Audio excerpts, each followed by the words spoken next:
1950 সালে হার্ভার্ড ইউনিভার্সিটির একজন প্রফেসর কার্ট রিচার্ড একটা অদ্ভুত এক্সপেরিমেন্ট করেছিলেন। এই এক্সপেরিমেন্টটি অনেক জায়গায় হোপ এক্সপেরিমেন্ট নামে পরিচিত। এই এক্সপেরিমেন্টের অনেকগুলো পার্ট ছিল, আমি জাস্ট কিছুটা অংশ আপনাদের সঙ্গে শেয়ার করছি।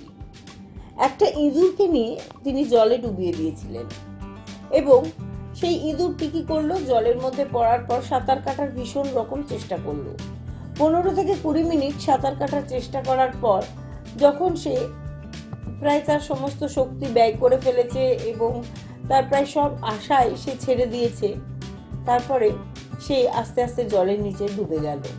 এবার তিনি আরো একটি ইঁদুরকে একইভাবে এই জলের মধ্যে ছেড়ে দিলেন। সেই ইঁদুরটাও একইভাবেই সাঁতার কাটার চেষ্টা করছিল, নিজেকে বাঁচানোর চেষ্টা করছিল। মিনিট 15 যখন সে চেষ্টা করার পর তার শক্তি প্রায় শেষের দিকে, সে যখন ডুবে যাচ্ছে, ডক্টর কার্ট তাকে জল থেকে তুলে নিয়ে আসেন। কিছুক্ষণ তাকে শুকোতে দেন, কিছুক্ষণ আরাম করতে দেন, কিছু খেতে দেন এবং তারপর তাকে আবার সেই জলের মধ্যে ছেড়ে দেওয়া হয়। আপনার কি মনে হয় এবার সেই ইঁদুরটি কতক্ষণ জলের মধ্যে সাঁতার কেটেছিল?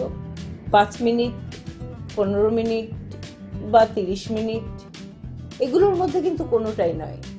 এবার সেই ইঁদুরটি 60 ঘন্টা জলের মধ্যে সাঁতরেছিল এবং নিজেকে বাঁচানোর পুরোপুরি চেষ্টা করেছিল।